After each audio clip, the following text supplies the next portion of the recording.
Hello friends, myself is Chandan Kumar Singh. This is the seventh part of machine design. Last part में discuss किए थे up to question number 85 तक. Question number 86. The drawing representation shown in the figure for welding is use to represent. Welding में ये symbol कहाँ use होता है, ये हमको देखना है थोड़ा सा. Now welding joints are permanently two kind. ये दो तरह का होता है, एक लैप जॉइंट, दूसरा बट जॉइंट. लैप जॉइंट को हम लोग फिलेट जॉइंट भी बोलते हैं. इसमें एक प्लेट आपका ये है, दूसरा प्लेट ये है. यहाँ पर लैप जॉइंट किया गया. ये लैप जॉइंट है. सिमिलरली डबल लैप जॉइंट का अगर बात किया जाए तो this is one plate, this is the another plate, one joint is there and one joint is there.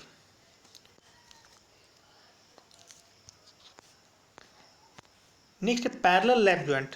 ये लैप जॉइंट जिस डायरेक्शन में फोर्स अप्लाई हो रहा है, लैप जॉइंट भी उसी डायरेक्शन में किया गया है. पैरेलल लैप जॉइंट इसको कहते हैं हम लोग.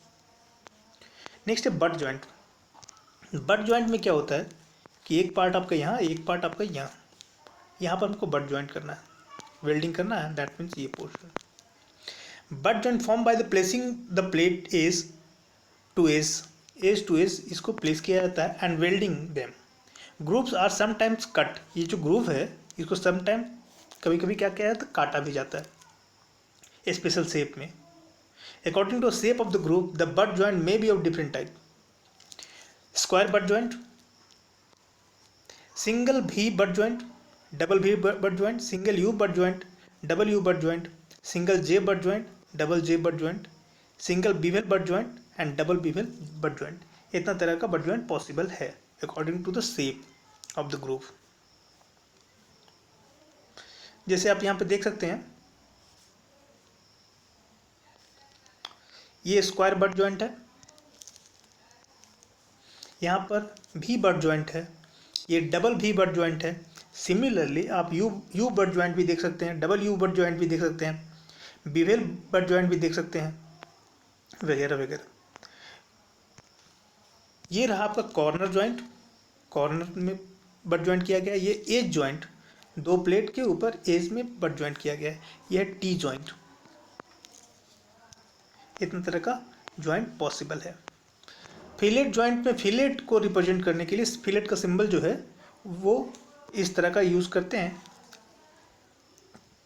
और स्क्वायर बट जॉइंट में इस तरह का, सिंगल भी बट जॉइंट में इस तरह का, डबल भी बट जॉइंट में इस तरह का, सिंगल यू ऐसा, सिंगल बीवेल बट जॉइंट इस तरह का. ये सिंबल हम लोग यूज़ करते हैं generally. Now after welding is done, जब वेल्डिंग हो जाता है उसके बाद हम लोग सरफेस उसका कैसा रखना चाहते हैं और सरफेस फिनिश कैसा रखना चाहते हैं, उसके लिए हम लोग कुछ सिंबल यूज़ करते हैं. कि हम वेल्डिंग चार्ट बना करके हम दे दिए, एक सिंबल बना के दे दिए. जो वर्कर था वो वर्क किया, वर्क करने के बाद उसके ऊपर फिनिशिंग कैसा करना है, उस फिनिशिंग का सिंबल भी हम उसके ऊपर बना के दे दिए. इससे क्या हुआ कि वो वैसा है फिनिशिंग वो करके दे देता है. नो तो फ्लश कंटूर, फ्लश कंटूर को सिंपल स्ट्रेट लाइन से डिनोट किया जाता है. कॉन्वेक्स कंटूर अगर है तो कॉन्वेक्स, और कॉन्केव कंटूर है तो कॉन्केव कंटूर. जैसे वेल्डिंग किया तो कंटूर बनता है, वो कंटूर आपका इस जैसा बना के दिया जाएगा, वैसा ही वेल्डिंग आपको करना है. नेक्स्ट है ग्राइंडिंग फिनिश. अगर करना है, अगर वेल्डिंग कर देने के बाद उसको ग्राइंडर के द्वारा अगर फिनिशिंग करना है तो उसके लिए जी सिंबल यूज़ करते हैं. मशीनिंग करना है अगर तो एम यूज़ करते हैं, एंड चिपिंग फिनिश करना है तो सी यूज़ करते हैं. ये कुछ सिंबल है जिसको यूज़ करते हैं आफ्टर द वेल्डिंग. नाउ अगर वेल्डिंग सिंबल का बात किया जाए,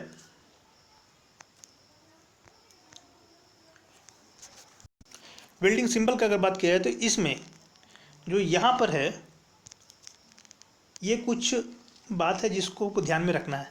सबसे फर्स्ट है रेफरेंस लाइन. ये रेफरेंस लाइन, ये है आपका रेफरेंस लाइन. ये रेफरेंस लाइन का मतलब ये होता है कि जैसे मान लीजिए आपको वेल्डिंग करना है तो ये रेफरेंस लाइन का एक साइड, मतलब इस साइड वेल्डिंग करना है और इस साइड वेल्डिंग करना है. इस साइड जो वेल्डिंग करना है उसको हम नीचे डिनोट करेंगे एरो के साइड. नीचे सारा नोटेशन जो हम ऊपर में यूज़ ना करके नीचे में यूज़ करेंगे, तो ये एरो साइड को रिप्रेजेंट करेगा। और अगर हमको इस साइड वेल्डिंग करना है, इस साइड, तो उसका नोटेशन जो भी होगा हम ऊपर देंगे, इस रेफरेंस लाइन के ऊपर देंगे। मतलब ये एरो साइड को रिप्रेजेंट करता है और ये ऊपर वाले साइड, अदर साइड को रिप्रेजेंट करता है। नेक्स्ट सेकेंड वन है एरो। ये एरो हमको क्या रिप्रेजेंट करता है? एरो रिप्रेजेंट करता है कि कहाँ पर हमको वेल्डिंग करना है, जिस सरफेस पे वेल्डिंग करना है वहाँ पर एरो से हम रिप्रेजेंट करते हैं। मतलब ये रेफरेंस लाइन के एक साइड में नीचे वाला साइड जो है वो एरो साइड है, और उसके अपोजिट साइड ऊपर में जो भी नोटेट करेंगे वो अपोजिट साइड के लिए नोटेट करेंगे, दैट मीन इस साइड के लिए।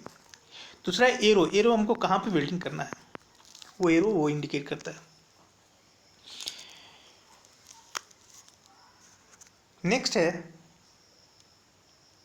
Basic weld symbol. Like fillet weld करना है, बट ज्वाइंट करना है, मतलब लैप ज्वाइंट करना है या बट ज्वाइंट करना है, वो बेसिक वेल्ड सिंबल जो है, लैप ज्वाइंट करना है, बट ज्वाइंट करना है, वो इस रेफरेंस लाइन के नीचे में लिखा जाता है।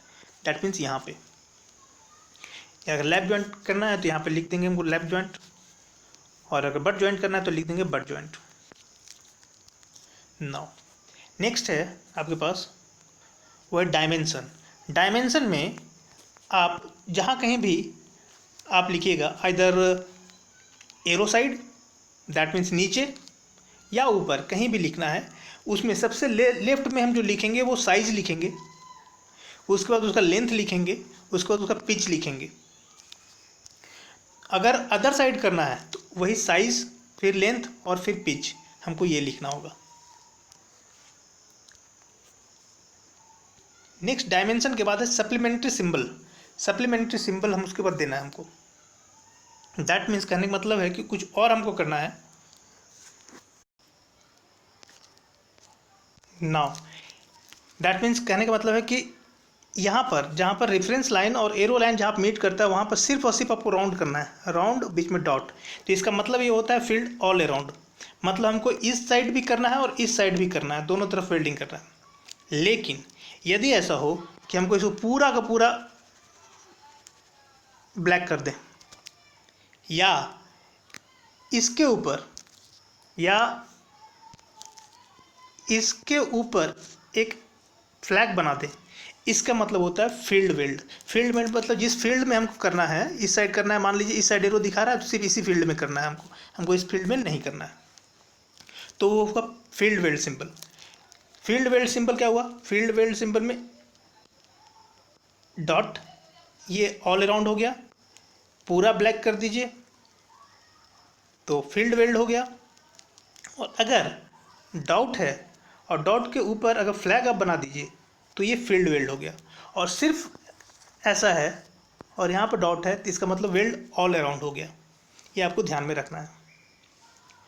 नेक्स्ट है फिनिशिंग सिंबल।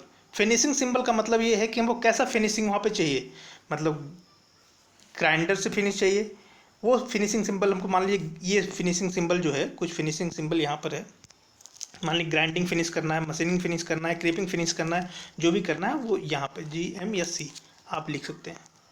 अब जो कॉन्टूर होगा वो कैसा होगा?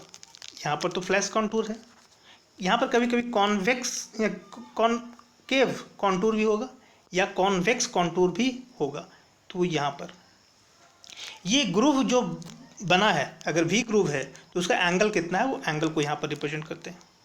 फिलहाल इसमें ये सब ज़्यादा इंपॉर्टेंट नहीं है, फिलहाल आपको जो है बस इतना ही आप ध्यान रखिए। ये टेल साइड जो है कुछ एडिशनल इन्फॉर्मेशन को देना है कि जैसे मान लीजिए कौन सा वेल्डिंग करना है, वेल्डिंग कीजिएगा तो कौन सा कीजिएगा, तो वो वेल्डिंग का प्रोसेस, कौन सा वेल्डिंग का प्रोसेस, ये आपका रेफरेंस लाइन, इसका एरो साइड, इसका अदर साइड, इसका साइज़, और यहाँ पर वेल्ड ऑल अराउंड या फिर फील्ड वेल्ड। फील्ड वेल्ड के केस में आप ये ध्यान दीजिएगा कि फील्ड की वेल्ड के केस में पूरा का पूरा ब्लैक होगा, पूरा ब्लैक होगा ये फील्ड वेल्ड। और field all around that means ये ऐसा और बीच में डॉट, ये आपका एरो साइड। बस इतना ही समझना है, इसमें ज़्यादा कुछ नहीं करना।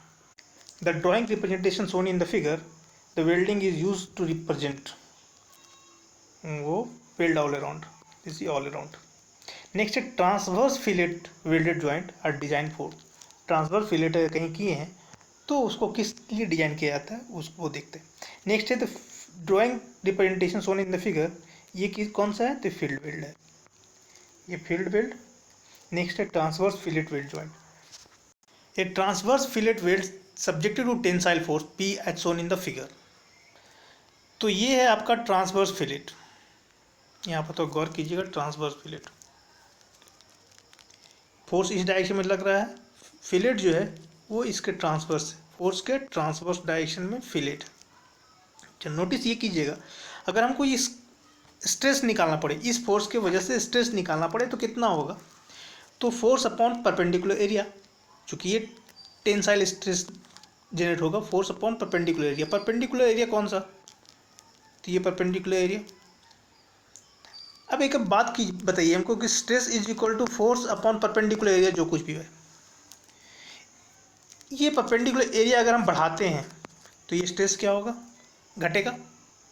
अगर एरिया कम होगा, एरिया अगर कम होगा, एरिया अगर घटाते हैं तो स्ट्रेस क्या होगा? बढ़ेगा। तो स्ट्रेस बढ़ेगा मतलब वो एरिया हमको ढूंढना है इस पर्टिकुलर केस में जिस एरिया में स्ट्रेस आपका ज़्यादा होगा, जिसकी वजह से वो ब्रेक होगा। एरिया कम होगा तो स्ट्रेस ज़्यादा होगा। वो कौन सा एरिया है जिस एरिया के वजह से ये ब्रेक होगा? मतलब एरिया अगर कम हो तो स्ट्रेस ज़्यादा होगा, ज़्यादा स्ट्रेस जहाँ डेवलप होगा ब्रेक वहीं से होगा। तो सपोज कीजिए कि ये जो यहाँ से यहाँ तक जो है वो है टी, और यहाँ से यहाँ तक लेंथ तो एल है ही। मतलब कि आप ये एरिया का बात कर रहे हैं, ये एरिया का टी इंटू एल, ये एरिया सबसे कम एरिया होगा। थोड़ा गौर से देखिएगा, दिस इज एच और ये area L, H into L जो भी एरिया मिलेगा वो ज़्यादा एरिया मिलेगा, ये भी एच इंटू एल जो भी एरिया मिलेगा ज़्यादा मिलेगा। लेकिन यदि ये टी हम कंसिडर करें तो ये सबसे कम एरिया, क्योंकि ये जो है ये लेंथ है वो एच से छोटा है, ये जो लेंथ है वो एच से छोटा है। दैट मीन्स ये जो मिला मेरे को टी इंटू एल, ये जो है जो भी एरिया मिला ये एरिया सबसे स्मॉलेस्ट एरिया है। तो इस एरिया में आपका ब्रेक होगा इस फोर्स की वजह से, इस टेंसाइल फोर्स की वजह से सबसे ज़्यादा स्ट्रेस आपका यहीं पे मिलेगा, और ब्रेक भी होगा तो वो इसी प्लेन के अक्रॉस ब्रेक होगा। Now a transverse fillet weld subjected to tensile force shown in the figure. The transverse fillet weld are subjected to tensile stress. The minimum cross section of the weld is at the throat. The minimum cross section कहाँ पे होगा? At the throat पे. Therefore, the failure due to tensile stress will occur at the throat section. कहाँ पे failure होगा? Throat section में। तो इसको हम लोग बोलते हैं थ्रोट। ये जो मिला आपको ये T इंटू एल, ये थ्रोट सेक्शन में ही आपका ब्रेक होगा। तो failure will occur at the throat section and the tensile stress in transverse fillet weld is given by P divided by T into L, force upon area, area T into L. तो ये transverse fillet weld. तो transverse fillet weld में जो main stress लगता है वो है tensile stress, tensile force की वजह से।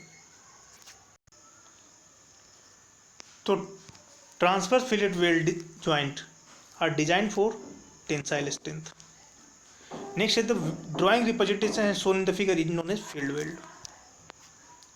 Next है jam nut is a locking device in which, तो locking device के बारे में थोड़ा डिस्कस कर लेते हैं। locking devices क्या होता है? सपोज कीजिए कि आपके पास ये एक पार्ट है, इस पार्ट में एक बोल्ट लगा हुआ है, बोल्ट के ऊपर ये नट है। जब ये स्टैटिक कंडीशन में होगा, दैट मीन्स मशीन जो है वर्क नहीं कर रहा है, स्टैटिक कंडीशन में है, तब तो ये ठीक है, तब तो अच्छे से ये टाइट कर दिए इसको हम। लेकिन जब कोई भी डायनेमिक कंडीशन में होगा machine, that means running condition में होगा, उस वक्त ड्यू टू वाइब्रेशन की वजह से ये नट के लूज होने का चांसेस बहुत ज़्यादा बढ़ जाता है। तो लूज अगर हुआ तो वो बहुत ज़्यादा डेंजरस होगा। तो उसको प्रिवेंट करने के लिए हम लोग कुछ लॉकिंग डिवाइसेस यूज़ करते हैं, जिसमें फर्स्ट वन जिसको हम डिस्कस करेंगे वो है जाम नट या लॉक नट। इसको कभी कभी हम लोग चेक नट भी बोलते हैं। इसमें क्या किया जाता है कि सपोज कि दो नट आप लिए हैं, यहाँ पर एक का थिकनेस आपका कम है, दूसरे का थिकनेस आपका ज़्यादा है। इसको पहले आप अप्लाई कीजिए, इसको आप लगा दीजिए, उसके ऊपर आप इसको लगा दीजिए, वो टाइट कर दीजिए ताकि वाइब्रेशन की वजह से वो खुले नहीं, दैट मीन्स वो टाइट रहे। The most common locking devices is a jam lock या check nut. It has about 1/2 या 2/3 thickness of the standard nut. The thin nut is first tighten. जो पतला नट है उसको सबसे पहले हम लोग टाइटन करते हैं with an ordinary force, then the upper nut. The thicker nut is tighten down upon the other. तो इस पहले सबसे पहले थिन नट, उसके ऊपर थिकर नट को हम लोग टाइटन करते हैं। तो ऐसा करने से होगा क्या कि ये बहुत अच्छे से लॉक हो जाता है, जाम हो जाता है। ये है आपका लॉक नट। नेक्स्ट जो लॉकिंग डिवाइस है वो है कैसल नट। कैसल नट में क्या होता है, it consist of A hexagonal portion with A cylindrical upper part. थोड़ा सा गौर से इस नट को देखिएगा तो इसका अपर पार्ट जो है वो सिलेंड्रिकल है, अपर पार्ट जो है जो कि सिलेंड्रिकल है, और लोअर पार्ट जो है आपका हेक्सागोनल है। जो सिलेंड्रिकल पार्ट है उसमें कुछ ग्रूव कटा हुआ है, स्लॉट बना हुआ है। वो स्लॉट में होगा क्या कि स्लॉट से जाकर पिन अटैच करते हैं। जब इसको हम टाइट कर दिए, टाइट करने के बाद वहाँ पर एक पिन अटैच करते हैं, स्प्लिट पिन। स्प्लिट पिन जो होता है वो आपका ऐसा देखने को आपको मिलेगा। अटैच करने के बाद आप इसको ऐसा भी फैला देते हैं ताकि वो लॉक हो जाए अच्छे से। जनरली इसको फैन वगैरह में आप देखे होंगे, फैन वगैरह अगर आप लगाए होंगे तो उसमें देखे होंगे स्प्लिट पिन रहता है। The split pin passes through the 2 slot in the nut and a hole in the bolt. Bolt में एक होल बना होता है और जो कि यहाँ से पिन गया और यहाँ पर जाकर वो टाइटन करता है। तो जब कभी भी वाइब्रेशन होगा तो यहाँ पर वाइब्रेशन की वजह से ये लूजन का चांसेस कम जाता है। तो ये है आपका कैसल नट, ये याद रखिएगा कैसल नट। ये कैसल नट का फिगर है और ये कैसल नट में पिन जो लगा हुआ है, स्प्लिट पिन जो लगा हुआ है आपके पास, वो देख सकते हैं आप, यहाँ से स्प्लिट पिन लगा हुआ है। तो ये कैसल नट है। नेक्स्ट है स्वान नट। स्वान नट में होता है क्या कि मान लीजिए आपके पास एक नट है, ये नट है, हेक्सागोनल नट है। इस नट के बीच यहाँ से आप स्लॉट काट दीजिए, यहाँ से बीच से स्लॉट कट गया, मान लीजिए पोर्शन है ही नहीं। अब क्या कीजिएगा, जब स्लॉट कट गया है तो उसके बाद यहाँ से एक पिन, एडिशनल पिन यहाँ से हम लोग अटैच करते हैं। इससे होगा क्या, इससे जो अपर पार्ट है और लोअर पार्ट है वो दोनों एक दूसरे से टाइटन होगा और यहाँ पर जो आपका बोल्ट है, बोल्ट के और नट के बीच जो फ्रिक्शन है वो फ्रिक्शन बहुत ज़्यादा बढ़ जाएगा। फ्रिक्शन बढ़ जाएगा दैट मीन्स वो अच्छे से टाइट हो जाएगा ना। कह रहा है it has slot saw about the half way through. Half way में एक स्लॉट काटा जाता है, इस नट के हाफ वे में एक स्लॉट काटा गया है। इस स्लॉट काटने के बाद यहाँ से एक पिन हम लोग अटैच करते हैं ताकि यहाँ पर आपका फ्रिक्शन ज़्यादा हो, और फ्रिक्शन ज़्यादा हो दैट मीन अच्छे से वो टाइट हो जाए। It has a slot saw about the half way through. After the nut is screw down, जब नट को हम लोग कस देते हैं, the small screw is tighten which produce more friction between the nut and the bolt. This prevent the loosening of the nut. ऐसा करने से नट जो है लूजनिंग नहीं, आसानी से लूज नहीं होता है। नेक्स्ट है पेन रिंग या ग्रूव नट। पेन रिंग या ग्रूव नट में क्या होता है कि इसमें आपका ऊपर का जो पार्ट है वो हेक्सागोनल है, लेकिन बॉटम का जो पार्ट है वो थोड़ा सा चौड़ा है और वो सिलेंड्रिकल इन शेप है। उसमें थ्रू आउट एक होल बना होता है जहाँ से आप एक पिन डाल सके। ये पिन बोल्ट में भी जाएगा और ये नट में भी जाएगा, तो इसको बोलते हैं पिन रिंग या groove nut. It has the upper portion hexagonal and lower part cylindrical as shown in the figure. It is largely used where the bolt passes through connecting pieces reasonably near their edges such as the marine type connecting rod. Marine type connecting rod में इसको हम use करते हैं। The bottom portion is cylindrical and it recesses to receive the tip of the locking set screw. Locking set screw के लिए यहाँ पर space रहता है, उससे हम पास करवा के उसको टाइट कर देते हैं। ऐसा करने से होगा क्या, ऐसा करने से ये नट और ये बोल्ट के बीच अच्छे से वो टाइटन हो जाएगा और बोल्ट के बीच फ्रिक्शन बढ़ेगा। The bolt hole require counter boring to receive the cylindrical portion of the nut in order to prevent the bursting of the latter by the case hardening tip of the set screw। Set screw तो हम लोग देख चुके हैं, तो set screw यहाँ से जाता है आपका। तो ना ये तो हुआ पिन, रिंग या ग्रूव नट। नेक्स्ट है लॉकिंग विथ पिन। पिन मान लीजिए कि ये आपका बोल्ट है और ये आपका नट है। नट में यहाँ पर टैपर पिन आप लगा देते हैं। टैपर पिन जो है वो आपका नट से भी जाएगा और बोल्ट से भी जाएगा। दैट मीन्स यहाँ पर एक होल बना हुआ रहता है, तो ये टैपर पिन आप इस तरह से अटैच कर सकते हैं लॉक करने के बाद।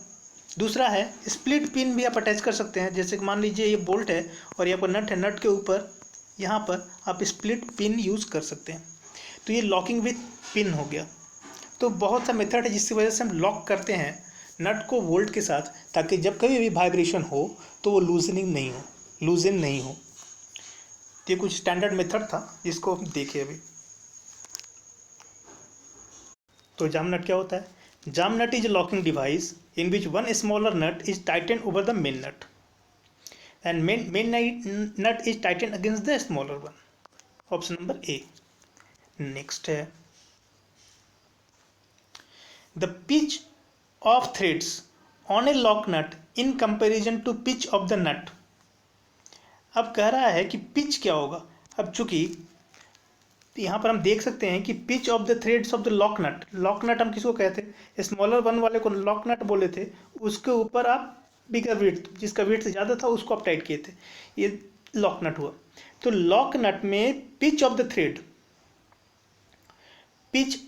थ्रेड इन दोनों में पिच ऑफ द थ्रेड किसका ज़्यादा होगा, किसका कम होगा? क्योंकि हम जान रहे हैं कि ये जाएगा तो एक ही बोल्ट में, पिच वही रहना चाहिए। दोनों केस में पिच वही रहना चाहिए, तभी तो जाकर के आपको दोनों टाइट होगा। अब मान लीजिए किसी का फाइनल पिच है। फाइनल पिच का मतलब क्या समझते हैं? पिच का मतलब है कि थ्रेड तो क्रेस्ट के बीच का डिस्टेंस, आप इतना समझ लीजिए।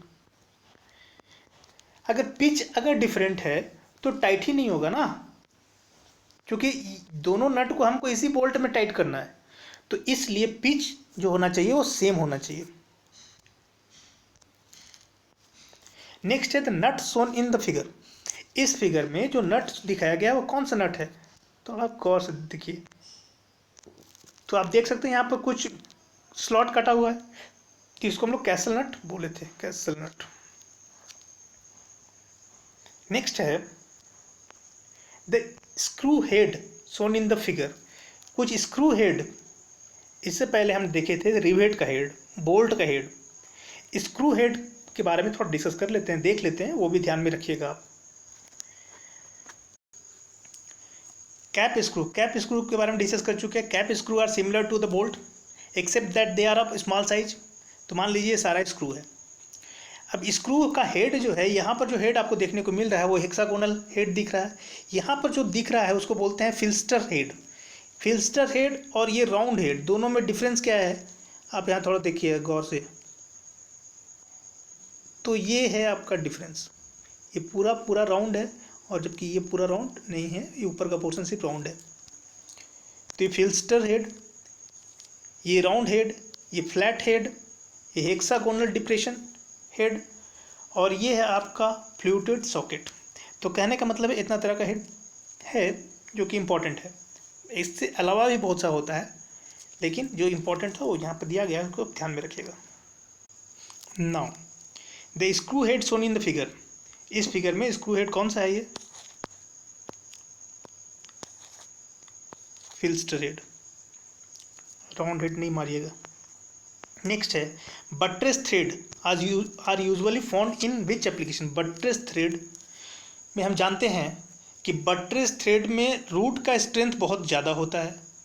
Use to transmit power only in one direction. इसको यूज़ करते हैं स्पिंडल ऑफ बेंच वाइस में, इसको यूज़ करते हैं। कभी कभी इसको स्क्रू जैक में भी यूज़ करते हैं। हैवी लोड स्क्रू जैक अगर हो, क्योंकि पावर वन डायरेक्शन में ट्रांसमिट हो रहा है, दूसरे डायरेक्शन में पावर ट्रांसमिट होने वाला नहीं है, तो स्क्रू जैक में भी इसको यूज़ करते हैं। और रेलवे कैरेज कपलिंग में हम लोग नकल थ्रेड यूज़ करते हैं, ये भी याद रखिएगा। ये हम पहले बता चुके हैं ये सारा, फिर भी आप ध्यान में रखिएगा कि रेलवे कैरेज कपलिंग जो है वो नकल थ्रेड हो गया। नाउ स्क्रू जैक में आपका स्क्वायर थ्रेड यूज होता है, लेकिन कभी कभी बटरेस थ्रेड भी स्क्रू जैक में यूज होता है, लेकिन स्पिंडल और बेंच वाइस में जो स्पिंडल होता है उसमें हम लोग बटरेस थ्रेड यूज करते हैं। क्योंकि बेंच वाइस पे होता है क्या कि किसी भी जॉब को हम अटैच कर देते हैं और वहाँ पे वर्क करते हैं, दैट मीन्स हम लोग ज़्यादा अमाउंट ऑफ फोर्स वहाँ पर अप्लाई करते हैं। तो कहने का मतलब है कि हम यहाँ पर जो करेक्ट ऑप्शन जो आपके पास है वो है स्पिंडल और बेंच वाइस, जबकि बुक में होगा आपका स्क्रू जैक में यूज़ करते हैं, लेकिन सिर्फ और सिर्फ जब हैवी लोड का बात आए तब हम लोग यूज करते हैं, ये ध्यान में रखिएगा। लेकिन इसका जो करेक्ट ऑप्शन इसमें होगा वो होगा स्पिंडल और बेंच वाइस, इसको हम डिस्कस किए हैं शायद पहले।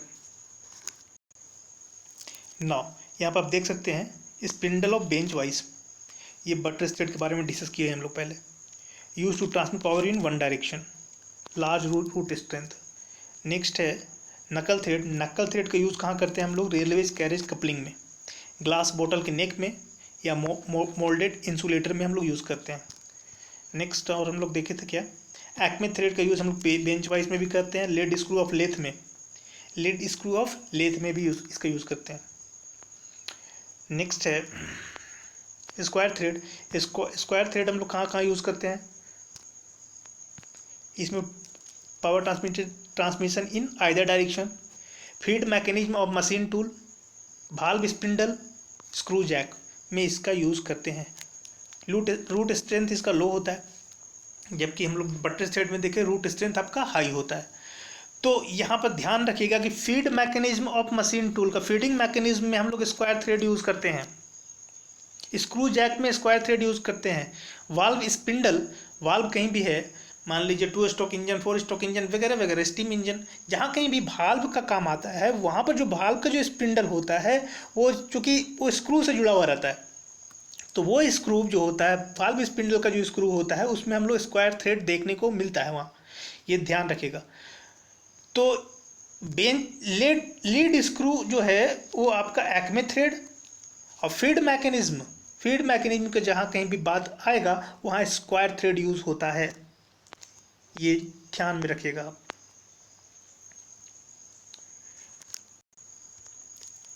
नाउ तो यहाँ पर हम लोग देखें कि बटरेस थ्रेड यूज करते हैं हम लोग स्पिंडल और बेंच वाइस में। नेक्स्ट है the bolt shown in the figure it design for. इस फिगर में जो बोल्ट आपका दिखाया गया है वो उसको हम लोग किस के लिए डिजाइन करते हैं? शॉक लोडिंग के लिए, फैटिक लोडिंग के लिए, अवॉइड स्ट्रेस कंसंट्रेशन, क्रीप या यूनिफॉर्म स्ट्रेंथ। तो हम लोग थोड़ा सा बात कर लेते हैं यूनिफॉर्म स्ट्रेंथ के बारे में, फिर हम लोग इसमें लौटेंगे। Now bolts of uniform strength का अगर बात किया जाए तो एक बात ध्यान दीजिएगा, bolt subjected to shock loading, जहाँ कहीं भी शॉक लोडिंग होगा, are generally bolt of uniform strength.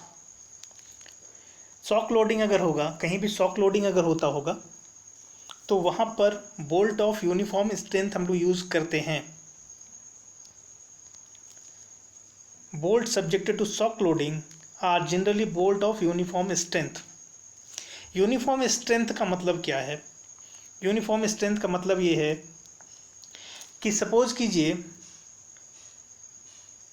एक लाइन और पढ़िए, in which the shank area is same as the area of threaded portion, जिसमें सैंक एरिया और थ्रेडेड पोर्शन का एरिया सेम होगा। ठीक है। मोर ओवर उसके अलावा क्या हो सकता है? उसके अलावा ये हो सकता है कि यूनिफॉर्म स्ट्रेंथ का जब कोई बात किया जाए तो यहाँ पर बोला गया है कि दोनों सेम होना चाहिए, सैंक एरिया का लेंथ बड़ा होना चाहिए, लंबा होना चाहिए, ज़्यादा लंबा होना चाहिए। अब सपोज कीजिए कि हम यहाँ बात कर रहे हैं बोल्ट ऑफ यूनिफॉर्म स्ट्रेंथ का। यूनिफॉर्म स्ट्रेंथ, एक समान स्ट्रेंथ होना चाहिए। अब यहाँ पर in which the shank area is same as the area of the threaded section, shank area का अगर बात किया जाए तो सेम होना चाहिए थ्रेडेड सेक्शन का। तो कहने का मतलब है कि सपोज कीजिए कि आपका ये बोल्ट है और यहाँ पर सैंक का जो एरिया है ये वही एरिया है जो थ्रेडेड पोर्शन का है। मान लीजिए यहाँ पर थोड़ा छोटा नहीं है, तब के केस में तो अगर इसको इस बोल्ट को हम कसे हैं, टाइट किए हैं, दैट मीन्स टाइट किए हैं तो सबसे ज़्यादा स्ट्रेस कहाँ पे डेवलप होगा, मतलब कहाँ से टूटेगा ये बताइएगा आप हमको, टूटेगा कहाँ से? ये मान लीजिए एरिया सेम है तब, तो वहाँ से टूटेगा, स्ट्रेस वहाँ ज़्यादा होगा जहाँ पर एरिया कम होगा। आपको पता है थ्रेडेड पोर्शन में रूट का जो एरिया होता है, रूट का जो एरिया होता है जहाँ पर रूट है वो एरिया आपका कम होता है, ये एरिया आपका कम होता है, तो टूटने का चांसेस जो है वो थ्रेड में ही टूटेगा। और अगर थ्रेड में टूटा तो उसको बाहर निकालना बहुत ही मुश्किल हो जाएगा। लेकिन अगर कहीं सैंक में टूटता है तब के केस में आप आसानी से उसको आप किसी भी तरह से वो जो टुकड़ा अंदर फंस गया है होल में, उसको आसानी से आप बाहर निकाल सकते हो। तो आपका मेन टारगेट ये है कि आपका जो जहाँ पे ज़्यादा स्ट्रेस डेवलप होगा, जहाँ पे ज़्यादा स्ट्रेस डेवलप होगा, दैट मीन्स आप उसके एरिया को, सैंक के एरिया को आप थोड़ा सा कम कर दीजिए थ्रेडेड पोर्शन के एरिया से। तो ऐसा करने से क्या होगा, यहाँ पर एरिया कमा तो टूटने का चांसेस भी आपका यहाँ पर होगा। अब एक बात तो क्लियर है कि जहाँ कहीं भी शॉक लोडिंग होगा वहाँ पर हम लोग यूनिफॉर्म स्ट्रेंथ यूज़ करेंगे, bolt of uniform strength use करेंगे। अब बोल्ट ऑफ यूनिफॉर्म स्ट्रेंथ हम लोग कैसे बना सकते हैं, मतलब एरिया कम करना है हमको, एरिया कम हम लोग कैसे कर सकते हैं? तो एरिया कम करने का मतलब ये है कि आप यहाँ पर इस बोल्ट के बीचों बीच एक होल भी बना सकते हैं। होल बनाइएगा तो क्या होगा, होल बनाइएगा तो आपका एरिया जो है वो आपको घटेगा, ये पोर्शन का एरिया घटेगा। एरिया कितना से घटेगा, तो एरिया जितना थ्रेडेड पोर्शन का जो रूट का जो एरिया है वो उस एरिया से कम एरिया हो जाएगा, और जहाँ कहीं भी कम एरिया होगा टूटने का चांसेस वहीं पे ज़्यादा होगा। दैट मीन्स ज़्यादा स्ट्रेस वहीं डेवलप होता है जहाँ पर एरिया छोटा हो, एरिया छोटा होगा दैट मीन्स स्ट्रेस आपका ज़्यादा होगा। तो एक तो ये तरीका हो गया कि आपको इसके बीचों बीच होल आप क्रिएट कीजिए। तो होल क्रिएट करने से क्या होगा, area of shank portion of the bolt is reduce. दूसरा ये तरीका है कि आप इसका लेंथ इंक्रीज कर दीजिए, सैंक पोर्शन का लेंथ आप इंक्रीज कीजिएगा। लेंथ अगर इंक्रीज कीजिएगा दैट मीन्स उसका वॉल्यूम बढ़ेगा, उसका वॉल्यूम बढ़ेगा, इसका मतलब उसका रेजिलियंस बहुत ज़्यादा हो जाएगा। रेजिलियंस मतलब कि एनर्जी एब्जॉर्बिंग कैपेसिटी उसका ज़्यादा हो जाएगा। तो यहाँ पर हम दो बात सीखे। एक बात ये सीखे कि जैसे कि मान लीजिए कि आप इसका एरिया आप घटाए, सैंक पोर्शन का एरिया आप घटाए। एरिया क्यों घटाए, एरिया इसलिए घटाए ताकि जो भी स्ट्रेस डेवलप हो वो स्ट्रेस जहाँ पर एरिया कम होता है वहाँ पे ज़्यादा स्ट्रेस डेवलप होता है, मतलब टूटे तो टूटे वही कहाँ से टूटे, जहाँ पे एरिया कम है। दूसरा आप क्या किए कि लेंथ इसका आप बढ़ाए, सैंक पोर्शन का लेंथ आप बढ़ा दिए। तीसरा आप ये भी कर सकते हैं कि इसका डायमीटर को थोड़ा सा आप रिड्यूस कर दीजिए, सैंक पोर्शन के डायमीटर को थोड़ा सा रिड्यूस कर दिए। डायमीटर को रिड्यूस करने से क्या होगा, इसका एरिया, सैंक पोर्शन का जो एरिया होगा वो घटेगा। और अगर एरिया घटा तो एरिया घटेगा तो मतलब टूटा, मतलब स्ट्रेस वहाँ पे ज़्यादा जनरेट होगा। स्ट्रेस ज़्यादा जनरेट होगा दैट मीन्स अगर ब्रेक होता है, अगर ये सैंक पोर्शन ब्रेक होता है, अगर ये बोल्ट जो है ब्रेक होता है तो ब्रेक वहाँ से होगा जहाँ पर एरिया आपका कम है, मतलब स्ट्रेस वहाँ पर ज़्यादा जनरेट होगा जहाँ पर एरिया आपका कम है। तो यूनिफॉर्म स्ट्रेस का स्ट्रेंथ में bolt subjected to shock loading, अगर शॉक लोडिंग कहीं भी है दैट मीन्स मशीन जो है वाइब्रेट कर रहा है, शॉक लोडिंग के केस में बोल्ट जो होना चाहिए वो आपका यूनिफॉर्म स्ट्रेंथ का होना चाहिए। और यूनिफॉर्म स्ट्रेंथ का मतलब ये हुआ कि वैसा जो भी एरिया है, area of the shank is lower than the area of the root portion of the thread. Clear है? तो ये है बोल्ट स्ट्रेंथ। ये दोनों केस में, ये भी जो केस है यूनिफॉर्म स्ट्रेंथ के केस में, ये भी जो केस है जो जिसमें आप डायमीटर ऑफ द सैंक को रिड्यूस किए हैं, ये भी आपका बोल्ट ऑफ यूनिफॉर्म स्ट्रेंथ है। तो जहाँ कहीं भी शॉक लोडिंग होगा वहाँ पर हम bolt of uniform strength use करेंगे, वैसा बोल्ट यूज़ करेंगे जिसका स्ट्रेंथ यूनिफॉर्म हो। दैट मीन्स ऐसा नहीं कि यहाँ पर स्ट्रेंथ इसका कम हो और यहीं से टूट जाए। दैट मीन्स अगर एक जैसा होता पूरा का पूरा एरिया तो टूटने का चांसेस आपका थ्रेड सेक्शन में ही आपका ब्रेक करता, वो टूटता। तो थ्रेड सेक्शन में ना टूटे इसलिए हम लोग सैंक के डायमीटर को थोड़ा सा रिड्यूस करते हैं ताकि हमको जो एरिया, जो भी बोल्ट मिले वो यूनिफॉर्म स्ट्रेंथ का मिले। Now the bolt shown in the figure, इस फिगर में जो बोल्ट दिखाया गया है इसमें आपका जो सैंक पोर्शन है, इस सैंक पोर्शन का जो डायमीटर है वो रिड्यूस हुआ है। दैट मीन्स ये यूनिफॉर्म स्ट्रेंथ का बात कर रहा है। That means uniform strength shock loading के केस में हम लोग वैसा बोल्ट यूज़ करते हैं जिसका स्ट्रेंथ यूनिफॉर्म हो, यूनिफॉर्म स्ट्रेंथ का बोल्ट यूज़ करते हैं। तो यहाँ पर आपका shock loading, this bolt is design for shock loading. Shock loading जहाँ कहीं भी होगा वहाँ यूनिफॉर्म स्ट्रेंथ के बोल्ट को यूज़ करते हैं। यहाँ पर यूनिफॉर्म स्ट्रेंथ भी लिखा हुआ है, तो आप इसको मत टिक कर दीजिएगा। आपका शॉक लोडिंग किस कंडीशन के लिए बोल्ट डिजाइन किया गया है वो आपको लिखना है। तो वो कंडीशन है आपका शॉक लोडिंग। नेक्स्ट है in order to obtain uniform strength. Same question है, यूनिफॉर्म स्ट्रेंथ ऑब्टेन करने के लिए हमको क्या करना होगा? इंक्रीज सैंक डायमीटर को इंक्रीज करते हैं क्या? सैंक डायमीटर को हम लोग रिड्यूस करते हैं, इसका लेंथ बढ़ाते हैं हम लोग। Drill a axial hole through the head में हम लोग एक होल करते हैं so that the shank area is equal to the root of the thread. ये भी सही है, ऑप्शन है। Tighten the bolt properly, bolt properly हम लोग टाइट करते हैं, बोल्ट प्रॉपरली हम लोग टाइट करते हैं। बोल्ट को अच्छे से टाइट नहीं करेंगे तो वो ऐसे ही वीक हो जाएगा, मतलब ऐसे ही वो टूटने का चांसेस बढ़ जाएगा, अच्छे से टाइट नहीं हुआ है तो ये ऑप्शन नंबर बी भी दिख रहा है सही, सी भी दिख रहा है सही, डी भी दिख रहा है सही। Option number A increase shank diameter, shank diameter को इंक्रीज किया जाता है क्या? ऐसा तो कहीं नहीं है इंक्रीज सैंक डायमीटर। तो ऐसा भले ही कर सकते हैं कि सैंक डायमीटर को आप इंक्रीज कर दीजिए और पीछे अंदर से होल कर दीजिए, ये कर सकते हैं। फिर भी यहाँ पर जो दिख रहा है वो आपका ऑल ऑफ देम भी मारिए, वैसे सैंक डायमीटर रिड्यूस होता है। वैसे फिर से एक बार हम देखते हैं थोड़ा। यहाँ पर आप देख सकते हैं if the shank of the bolt turn down to a diameter equal and even slightly less than the core diameter of the thread का जो कोर डायमीटर है दैट में रूट डायमीटर है, रूट डायमीटर से सैंक का diameter आप कम करोगे, कम करने से ही आपका एरिया घटेगा, और एरिया अगर घटेगा तो ही वहाँ पर स्ट्रेस ज़्यादा होगा, और स्ट्रेस ज़्यादा होगा तभी वो ब्रेक करेगा वहाँ पर। और अगर ऐसा नहीं होता है, मतलब इस तरह का बोल्ट अगर आप यूज़ करते हो, मतलब इस तरह का बोल्ट अगर यूज़ करते हो तो आपका जो ब्रेक होगा वो थ्रेड का रूट है वहीं से ब्रेक होगा, क्योंकि वहीं पे एरिया कम है। तो ब्रेक अगर वहीं होता है तो आधा पोर्शन आपका होल के अंदर रह जाएगा और आधा पोर्शन आपका बाहर रहेगा, निकालते रहिएगा फिर आप उसको। क्लियर है? Now the key shown in the figure, इस फिगर में जो की दिखाया गया है वो कौन सा की है? तो ये की है एक्चुअली बात की है। फिलहाल आप ये समझिए कि आपका ये सिलेंड्रिकल पार्ट है, दैट मीन्स एक रॉड है, और ये रॉड कहीं पे दूसरे पार्ट से अटैच है। अब इन दोनों को प्रॉपर अटैचमेंट के लिए अच्छे से अटैच हो जाए, इसके लिए एक हम की यूज़ करते हैं यहाँ पर, ताकि इन दोनों के बीच जो फ्रिक्शन है वो इंक्रीज हो सके। फ्रिक्शन इंक्रीज होगा दैट मीन्स दोनों एक दूसरे से फिक्स हो सके अच्छे से। तो उसके लिए डिफरेंट शेप का हम लोग की यूज़ करते हैं। यहाँ पर जो की यूज़ कर रहे हैं उसको हम लोग बाथ की बोलते हैं। वैसे की के बारे में डिस्कस कर लेते हैं।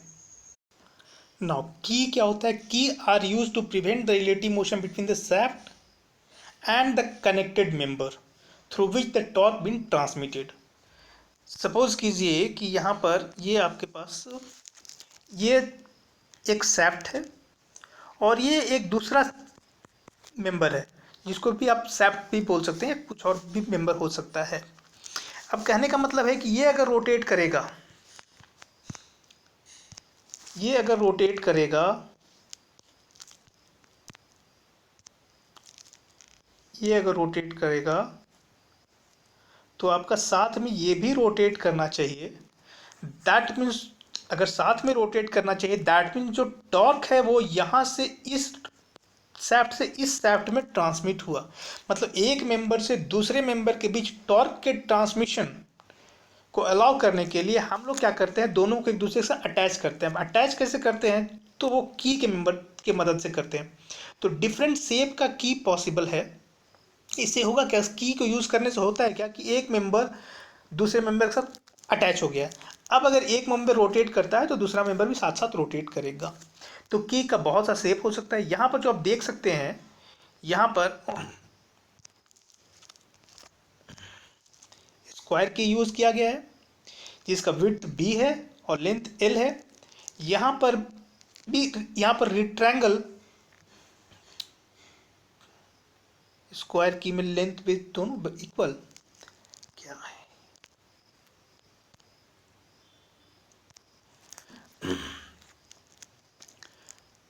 ना ये है रेक्टेंगुलर की, आप फिगर से देख लीजिए, ये बी है, हाइट बी है, दोनों बी है। तो यहाँ पर रेक्टेंगल लेंथ और ब्रेथ दोनों, यहाँ पर रेक्टेंगुलर की है। नेक्स्ट है यहाँ पर राउंड की है। यहाँ पर जो की यूज़ की है वो राउंड शेप का है, मतलब ऐसा की है आपका एक मेंबर ये है। यहाँ पर हल्का सा आप ग्रूव काट दिए इसमें भी और ग्रूव काट दिए इसमें भी, दोनों में, और यहाँ बीच से आप पिन को अटैच कर दिए, पिन शेप का होता है। तो कहने का मतलब है कि की जो है एक्चुअली पिन ही है। यहाँ पर ये गिव हेड की है, ये टैपर की है, इसको हम लोग कैनेडी की बोलते हैं। ये बार्थ की है। बार्थ की में जो शेप है वो थोड़ा सा डिफरेंट होता है, उसके बारे में और देख रहे हैं फिलहाल। दिस इज द सैडल की। सैडल की ये जो की है ये सैडल की है, मतलब कि अगर आप घोड़ा के ऊपर जो देखते होंगे, जैसे घोड़ा के ऊपर जो आप सैडल रखते हैं, जैसे हॉर्स के ऊपर एक सैडल रखते हैं इस तरह का, यहाँ और यहाँ, यहाँ पैर रखने के लिए आपको बना होता है, यहाँ भी पैर रखने का बना होता है, घोड़ा के पीठ पे ये चला गया, बस वैसा ही शेप है। मतलब पूरा राउंड शेप, नीचे का पोर्शन पूरा कर्व है और ऊपर का पोर्शन इस तरह से। ऐसा एक की दूसरा की भी आप अटैच कर सकते हैं, ऐसा तीसरा की भी आप अटैच कर सकते हैं, इसको बोलते हैं सैडल की। नेक्स्ट है ये वुडरफ की है। मतलब वुडरफ की का जो शेप होता है वो इस तरह का होता है, और ये एक पाइप में, मतलब एक सैफ्ट में, सैफ्ट है, सॉलिड सैफ्ट है, सैफ्ट के अंदर ऐसा ग्रूव करके इसको हम इस की को अटैच करते हैं, और सामने वाले मेंबर, दूसरे मेंबर में भी आप इतना सा ग्रूव काट देते हैं और उसके बीच आप इसको अटैच कर देते हैं। तो ये एक सैफ्ट है, इसका आउटर सैफ्ट को यहाँ पे नहीं दिखाया गया है फिलहाल। तो की होता क्या है, key is use to prevent the relative motion between the shaft and the connected member. Shaft और कनेक्टेड मेंबर के बीच रिलेटिव मोशन नहीं हो, मोशन को प्रिवेंट करने के लिए हम लोग की यूज करते हैं। नाउ सबसे पहले हम लोग देख लेते हैं इसी में लाइट एंड मीडियम ड्यूटी की। जो हल्का वर्क के लिए या मीडियम ड्यूटी, जहाँ पर बहुत ही स्मॉल फोर्स का ट्रांसमिशन हो, स्मॉल टॉर्क का ट्रांसमिशन हो, तो वहाँ पर लाइट या मीडियम ड्यूटी की हम लोग यूज़ करते हैं। सबसे फर्स्ट है स्क्वायर की। स्क्वायर की क्या होता है, इसका जो क्रॉस सेक्शन होता है वो स्क्वायर होता है। The key is sunk half in the shaft and half in the hub. हाँ, आधा सैफ्ट में जाता है और आधा हब में जाता है। तो दिस टाइप ऑफ की is use for light industrial machinery. Now next है रेक्टेंगुलर की। रेक्टेंगुलर की का जो क्रॉस सेक्शन होता है वो रेक्टेंगल होता है। It is the modified of the sunk key का मॉडिफिकेशन है, दैट मीन्स ऊपर जो हम देखे अभी स्क्वायर सी, उसका मॉडिफिकेशन है। Having rectangular cross section, it is used where the higher stability is required. जहाँ पर हायर स्टेबिलिटी चाहिए वहाँ पर रेक्टेंगुलर की हम लोग दे देते हैं। तो रेक्टेंगुलर की में बी टैपर्ड। रेक्टेंगुलर की का क्रॉस सेक्शन तो रेक्टेंगुलर है, लेकिन वो टैपर भी हो सकता है। भी ये टैपर आप कंसिडर कर लीजिए, टैपर। तो इसका जो क्रॉस सेक्शन है वो तो रेक्टेंगल है, लेकिन वो टैपर है। आधा पोर्शन आपका सैफ्ट में जाएगा और आधा पोर्शन आपका हब में जाएगा। इसके ऊपर जो हब अटैच होगा वो, इसका जो टैपर एंगल ऑफ टैपर है जो वो 1:100 है। The keyway in the hub has the same taper as that of the key, while the keyway in the shaft has uniform depth. Now next है गिव हेड की। गिव head key भी जो होता है उसमें एक हेड है, इसको हम लोग गिव हेड की भी बोलते हैं। ये आपका हब हो गया, ये आपका सैफ्ट हो गया। तो इसको बोलते हैं स्क्वायर संक की, इसको बोलते हैं रेक्टेंगुलर संक की, इसको बोलते हैं हम लोग गिव हेड की। इसको आसानी से जब मन तो वो निकाल भी सकते हैं इस हेड के थ्रू आसानी से। नेक्स्ट है वुडरफ की। जैसा कि आप देख सकते हैं, दिस इज द टैपर की, दिस इज द कीबेड की, दिस इज द वुडरब की। वुडरब की का जो शेप होता है वो इस तरह का होता है। ये आपका सैडल की, जिसके बारे में पहले ही बात किए हैं अभी। नाउ ये है आपका वुडरब की का जो एरिया है वो ये है आपका, इस तरह का होता है वो।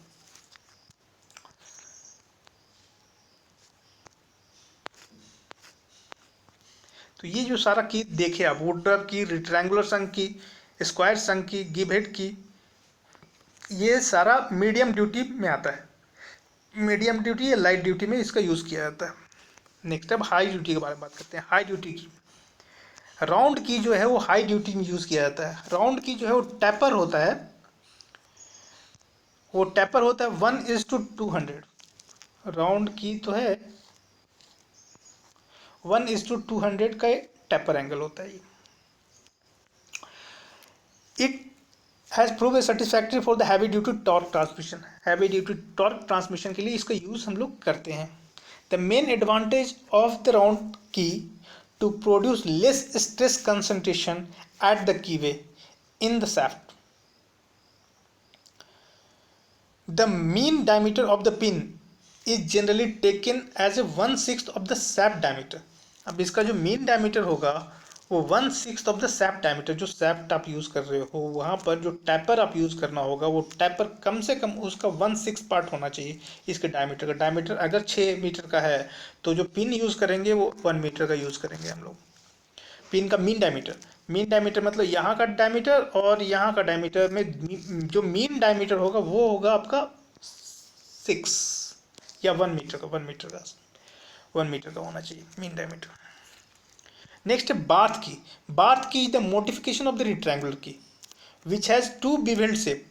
बार्थ की में जो बिवेल शेप है, ये 2 बिवेल शेप, जो कि बिवेल एंगल कितना 45 डिग्री का ये होता है। The beveled surface ensure that the key will fit tightly. bevel shape के रहने की वजह से वो टाइटली फिट होता है। नेक्स्ट है फेदर की और कैनेडी की।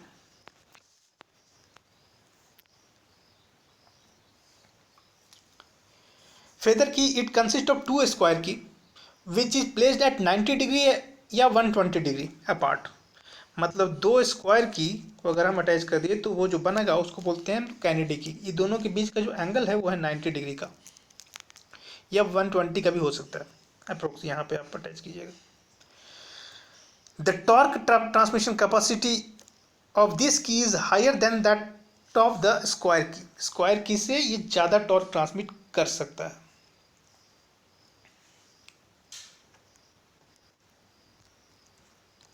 ये कुछ सिंपल कुछ की था जिसके बारे में बात की फिलहाल। नाउ यहाँ पर जैसा कि आप सैडल की देख रहे हैं, इस सैडल की में आप नोटिस ये कीजिएगा कि सैडल की का जो बॉटम पोर्शन है वो आपका कर्वेचर है। तो ये जो कर्वेचर है वो सिर्फ और सिर्फ टच कर रहा है आपका शैफ्ट को, लेकिन ये पूरा का पूरा हब में चला गया। ये जो आपका हब है, हब में होल किया जाता है तब जाकर के इसको अटैच किया जाता है यहाँ पर। तो स्पेशल काइंड ऑफ की अरेंजमेंट इज द सैडल की। सैडल की के पास ये स्पेशल अरेंजमेंट है जिसमें आपका the key is made to fit only on the hub. Key को इस तरह से बनाया जाता है कि वो सिर्फ हब में जाए और वो इस शैफ्ट में नहीं जाए। मतलब शैफ्ट में कुछ भी वहाँ पर होल क्रिएट नहीं किया जाता है इसको फिट करने के लिए। तो ये हुआ hollow saddle key. In this case hollow saddle key जो अभी देखे आप, in this case circular concave profile as shown in the figure is cut in the key. This surface matches with the circular profile of the shaft. और वो जो concave है ये profile आपका शैफ्ट के प्रोफाइल से मैच होना चाहिए, इस तरह से उसको बनाया जाता है। और वो उसके लिए हब में आप होल किया जाता है और तब इसको वहाँ पे डाला जाता है। हब में होल किया जाता है तब वहाँ पे डाला जाता है, लेकिन शैफ्ट में कोई भी होल नहीं किया जाता है। नेक्स्ट है आपका फ्लैट सैडल की। सैडल की ऐसा भी होता है, फ्लैट भी होता है। ज़रूरी नहीं है कि आप का ये कॉनकेव प्रोफाइल ही ले, इस तरह का शेप हो, ये ज़रूरी नहीं है। आपका ये फ्लैट भी हो सकता है। बशर्ते जब फ्लैट होगा तो वहाँ पर फ्रिक्शन ज़्यादा होना चाहिए। दैट मीन्स हल्का सा ग्रूव आपको देखने को मिलेगा। कह रहा है इन this case the shaft is flatten, shaft जो है उसको भी फ्लैटन किया जाता है, सिर्फ ये की को नहीं, सैफ्ट को भी हल्का सा फ्लैटन किया जाता है। A flat saddle key is then placed in the hub, और तब उसको हब में डाला जाता है फॉर द पावर ट्रांसमिशन। तो ये फ्लैट सैडल की भी होता है, और आपका जो सैडल की जिसको आप हॉलो भी बोल सकते हैं, हॉलो सैडल की, हॉलो दैट मीन्स ये कॉनकेव प्रोफाइल जब भी लेगा तो आपको लगेगा कि ये हॉलो है, बस वही और कुछ नहीं है, तो सॉलिड ही पूरा, लेकिन उसके कॉनकेव प्रोफाइल की वजह से उसको हॉलो सैडल की बोला जाता है। नाउ जैसा कि आप यहाँ देख रहे हैं कि ये सैफ्ट है, सैफ्ट में मिलिंग कटर के मदद से ये ऐसा एक होल बना दिया जाता है, ऐसा ग्रूव बना दिया जाता है। अब इस ग्रूव में जिस शेप का आपका की को अटैच करना है उस शेप की को अटैच कर दीजिए। मान लीजिए वुडरफ की का बात अगर करें तो Woodruff key is a form of sunk disc key, sunk key का ही फॉर्म है, where the key shape is that of the truncated disc, वो डिस्क जैसा शेप रखता है ऐसा। ये है आपका वुडरफ की। तो इस ऐसा ग्रूव काटने के बाद इस की को आप यहाँ प्लेस कर सकते हैं। It is usually use for the shaft less than about 60 millimetre diameter and the keyway is cut in the shaft using the milling cutter. Keyway key के लिए जो रास्ता बनाएगा वो कीवे वो हम लोग बनाते हैं मिलिंग कटर के द्वारा, as shown in the figure 4.1.3.4। It is widely used for the machine tool and automobile due to extra advantage derived from the extra depth। जैसा कि आप यहाँ देख सकते हैं, यहाँ पर एक्स्ट्रा डेप्थ के वजह से ये पूरा ऊपर नीचे गया और ये पूरा सैफ्ट में वो चला गया। तो कहने का मतलब है कि यहाँ पर ऐसा ग्रूव काट लेते हैं मिलिंग कटर के मदद से, और उसके बाद आसानी से वहाँ पर हम लोग टर्नकेटेड ये की को आप अटैच कर सकते हैं यहाँ पर, और फिर उसको जाकर ले आकर हब में आप इस तरह से अटैच कर सकते हैं। तो ये आपका वुडरफ की। नेक्स्ट लुइस की। लुइस की क्या होता है कि are the expensive but offer excellent services, they may be use in a single और डबल की, सिंगल की या डबल की आप इसमें यूज़ कर सकते हैं। आप इसमें नोटिस कीजिएगा कि जैसे कि जो भी ट्रायंगुलर की है, ये ट्रायंगुलर की वो एंगल ऑफ रोटेशन के आधार पर, जिस तरह से एंगल ऑफ रोटेशन होगा उसके आधार पर इसको इस तरह से आपका कुछ पोर्शन इस सेप्ट में जाएगा और कुछ पोर्शन आपका इस हब में जाएगा। तो यहाँ पर दो की आप साथ में यूज़ कर रहे हैं, दो रेक्टेंगुलर की आप साथ में यूज़ कर रहे हैं, तो they may be use as a single और double key. When they are used as a single key, the positioning depend upon the direction of rotation of the shaft. For heavy load, two key can be used as shown in the figure. तो ये है आपका Louis की। इसको आप Louis की का मतलब ये है कि आपका कुछ टेंजेंट के डायरेक्शन में आपका रेक्टेंगुलर की प्लेस्ड होगा, तो इसको लुइस की बोलते हैं हम लोग। Now the key shown in the figure, इसमें जो है वो है बात की। नेक्स्ट है the key capable of tilting. Capable of tilting मतलब कि मान के चलिए कि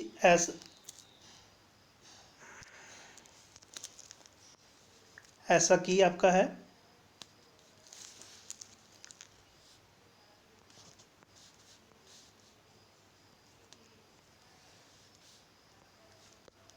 ये आपका वुडरफ की है। अब इस वुडरफ की सैफ्ट के अंदर चला गया, मान लीजिए सैफ्ट है, सैफ्ट के अंदर चला गया, तो अब इसको हल्का सा आप टिल्ट कर सकते हैं, मतलब कि इसको आप नीचे कर सकते हैं, मतलब हल्का सा ये टिल्ट हो सकता है।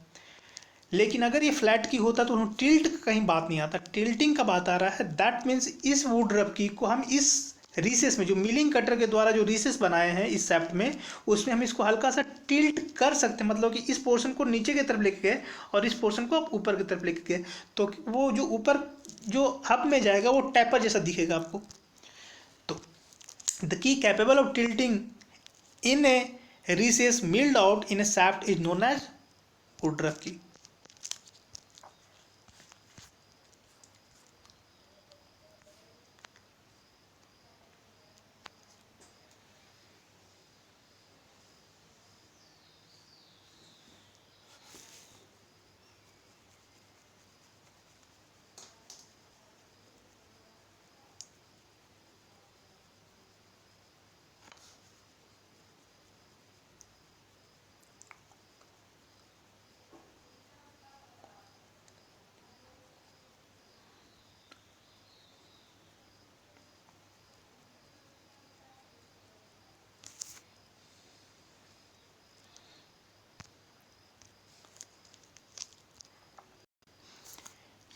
First one the ductile fracture, second one the brittle fracture. Ductile fracture में हम लोग पहले ही बात किए हैं। Failure occur when the plastic deformation in the machine parts that exhibit ductile behavior, it carries to the extreme so that the members separate into two pieces, initiation and collisions of the internal voids slowly propagate to failure। जब कभी ductile material होगा तो जो भी void होगा वो slowly propagate to failure की तरफ वो जाएगा, leaving a dull and fibrous rupture structure। और डल और फ्रैक्चर के बारे में यहाँ पे वही लाइन लिखा हुआ है, इसको भी आप पढ़ सकते हैं। Fibrous fracture occur in ductile material. Next turn buckle क्या होता है? तो turn buckle has right hand thread on both end, left hand thread on both end, left hand thread on one end and right hand thread on the other. Option number C. Turn buckle के बारे में थोड़ा discuss कर लेते हैं। Now जैसे कि आप देख सकते हैं कि एक टर्न बकल है। टर्न बकल को कपलर भी बोलते हैं हम लोग। टर्न बकल में ये एक इंड है, ये एक इंड है और दोनों के बीच एक नट लगा हुआ है। अगर इसको हम टाइट करेंगे तो आइदर ये दोनों नट पास आएगा या फिर लूज करेंगे तो दोनों नट एक दूसरे से दूर जाएगा, जिसमें ये जो है राइट हैंड थ्रेड है, यहाँ पर लेफ्ट हैंड थ्रेड आपको देखने को मिलेगा। तो this is use to connect threaded end of two rod. दो रॉड के थ्रेडेड एंड को आपस में जोड़ने का ये तरीका है। And support a tensile load. यहाँ पर जो लोड है वो टेंसाइल लोड को सपोर्ट करता है। The main part of the turnbuckle are the two screw rod, one with a right hand thread and other with the left hand thread, and the coupler that consists of two knots, one at each end, with right hand and left hand thread to suit the thread of the rod। ये rod का जो thread है उसको suit करना चाहिए। By rotating the coupler, जिसको हम नट भी बोलते हैं, the screw rod